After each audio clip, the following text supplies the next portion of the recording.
Bem-vindos ao Olhar Digital. Todo mundo que tem computador ou smartphone conhece o USB. Agora essa tecnologia está passando por uma revolução com a chegada do USB 3.0, que começa a se popularizar nos novos aparelhos. Nós fomos direto à fonte. Conversamos com o homem que inventou a tecnologia USB, para entender como ela surgiu e como ela se transformou num dos principais recursos digitais. Você é nosso convidado para conhecer um dos lugares que melhor juntam tecnologia e medicina no Brasil, o Instituto do Cérebro em São Paulo. Um bom exemplo. Veja como uma cidade do interior de São Paulo está levando internet de boa velocidade a lugares públicos. Novidade no mundo dos computadores voltados para o trabalho. Tem novos processadores e novos recursos para você controlar as máquinas remotamente. Sites colaborativos. Fizemos uma seleção de serviços que podem facilitar e muito a sua vida.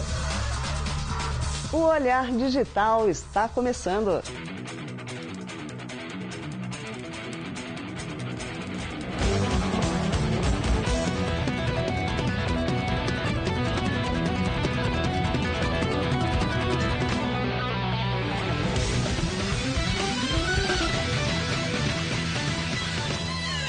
Ele inventou nada menos que a tecnologia USB, que está presente em inúmeros aparelhos digitais. Numa entrevista exclusiva, a Jay Batt conta o Olhar Digital como o USB surgiu e as novidades da versão mais recente, a 3.0. Ele é um verdadeiro popstar no mundo da tecnologia. O arquiteto de plataformas Ajay Bhatt ficou conhecido principalmente após este comercial de TV em 2009. No vídeo, um indiano apresentado como co-inventor do USB aparece como um ídolo, enquanto seus fãs vão ao delírio. Muito carismático, ele distribui autógrafos e dedica toda a atenção aos seus adoradores. A campanha, por qualquer razão, escolheu um ator para personificar o engenheiro. Na vida real, Ajay é uma pessoa reservada e nem tão conhecida assim em público, mas o carisma é o mesmo. E nós tivemos a honra de conhecê-lo e saber um pouco mais sobre a história do USB. A necessidade é a mãe da invenção. Na época, eu ainda era novo na Intel e estávamos acostumados a trabalhar com vários computadores. Quando comecei a usar o PC como um usuário comum, eu achei muito difícil usar as coisas. Por exemplo, conectar uma impressora. Você tinha que abrir a caixa, conectar uma série de cabos, instalar o software. Era um processo muito longo. Então achei que seria legal se existisse algo que você simplesmente conectasse e funcionasse. Assim como uma tomada elétrica. E foi aí que tudo começou, no meu escritório, na minha casa. O USB foi originalmente lançado em 1995. Nascia então a primeira versão do Protocolo Universal Serial Bus. Como explicou Ajay, a ideia era mesmo acabar com as inúmeras interfaces externas existentes na época.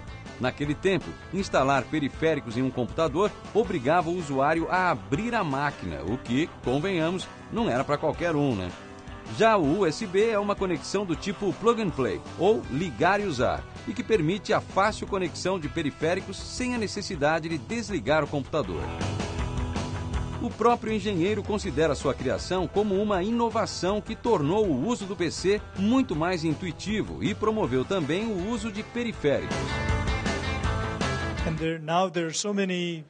Hoje já há tantos periféricos e as pessoas estão fazendo coisas que nunca sequer imaginamos. Uma vez que nós criamos o padrão, o resto do mundo começou a inovar em cima.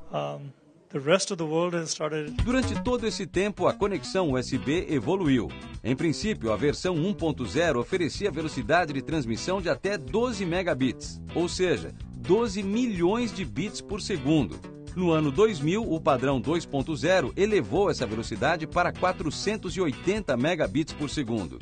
9 anos depois, as máquinas mais modernas, como os Ultrabooks, passaram a trazer o novo USB 3.0, com velocidade de 5 gigabits por segundo. Para fazer o USB 3.0 funcionar, simplesmente pegamos o mesmo conector e adicionamos alguns pinos. São 4 novos pinos que levam sinais do USB 3.0. Os conectores funcionam com a mesma conexão, só que com 4 fios a mais e podem chegar a 5 gigabits. Mas o indiano acredita que, sim, podemos ir ainda mais longe. Para ele, a grande questão agora é... Quando for mais rápido, será que ainda vamos querer fios e cabos? Ou vamos querer tudo wireless? Mas isso nós só vamos descobrir no futuro. Hoje, Ajay Bhatt trabalha na evolução dos Ultrabooks, a nova categoria de computadores portáteis que, assim como o USB, promete revolucionar o mundo da informática. Acredito que os Ultrabooks vão dar início a uma nova era, com muitas tecnologias novas que as pessoas realmente desejam. Daqui a pouco, as incríveis imagens e descobertas no encontro entre tecnologia e medicina, no Instituto do Cérebro. E os sites que ajudam na hora de escolher um produto ou pesquisar as condições de vida em lugares diferentes.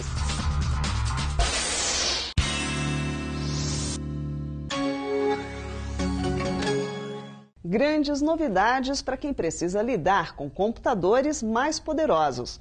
Uma nova geração de processadores já chegou e ela veio acompanhada de recursos inéditos que permitem que você faça tudo mesmo, remotamente. Segurança digital. Esse conceito se tornou quase obsessão ultimamente. Mas o que ele significa? Bem, várias coisas. Desde segurança para proteger os dados que estão guardados dentro dos computadores até as próprias máquinas.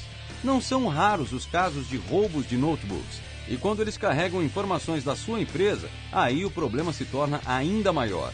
Durante o IDF, Fórum de Desenvolvedores da Intel, este ano realizado pela primeira vez no Brasil, a segurança esteve no centro das atenções. E ela ganhou reforço na terceira geração dos processadores Core vPro, que teve seu lançamento mundial por aqui. A capacidade que você tem de implementar as duas seguranças em conjunto para você fazer principalmente as transações online. Então isso vai implementar uma segurança bastante melhor, principalmente quando você fala de risco de fraude com transações online e coisas do gênero. A moderna tecnologia anti-roubo embarca uma espécie de pílula de veneno, capaz de desabilitar completamente o computador em caso de perda ou roubo. A terceira geração de processadores para equipamentos corporativos traz também uma novidade na tecnologia de proteção à identidade do usuário que vai além dos já conhecidos tokens oferecidos pelos bancos. Trata-se de uma inédita infraestrutura de chaves públicas e privadas que fornece uma segunda camada de autenticação já embarcada nos PCs. A Public Key Infrastructure, o PKI, é quando você trabalha isso em conjunto.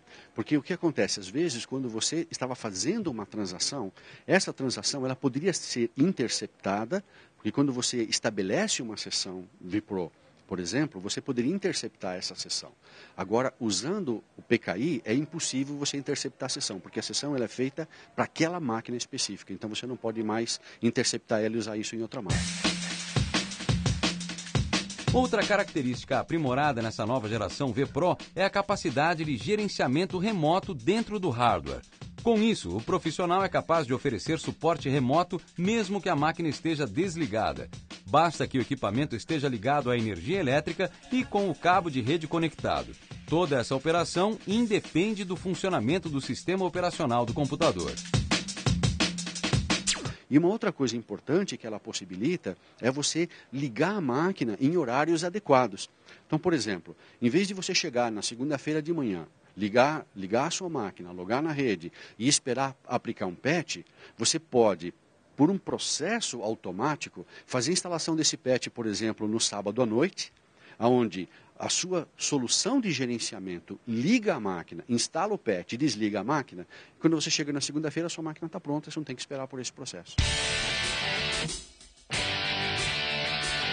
Já para o mundo dos servidores e data centers, acaba de chegar ao Brasil a nova família de processadores Xeon E5. Os novos processadores oferecem até 80% de melhoria de performance em comparação com a geração anterior e uma redução de até 50% no consumo de energia. Outra novidade é que agora esses processadores não são mais unicamente usados em servidores. A nova família de produtos Xeon E5 vai além dos data centers.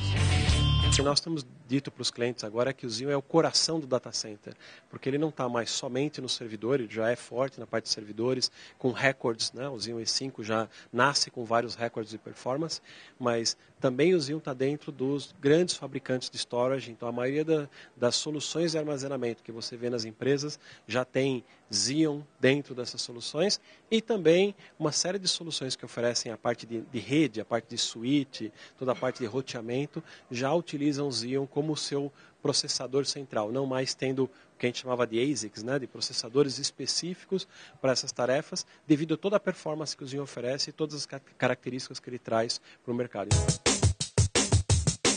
Para conhecer mais sobre as novas famílias e gerações de processadores, acesse olhardigital.com.br. Na nossa página você encontra matérias específicas sobre as novidades e também fica sabendo tudo o que rolou no Fórum de Desenvolvedores da Intel. Você já viu os Ultrabooks conversíveis? Ainda não? Bom, então acesse e conheça o que nos espera no futuro.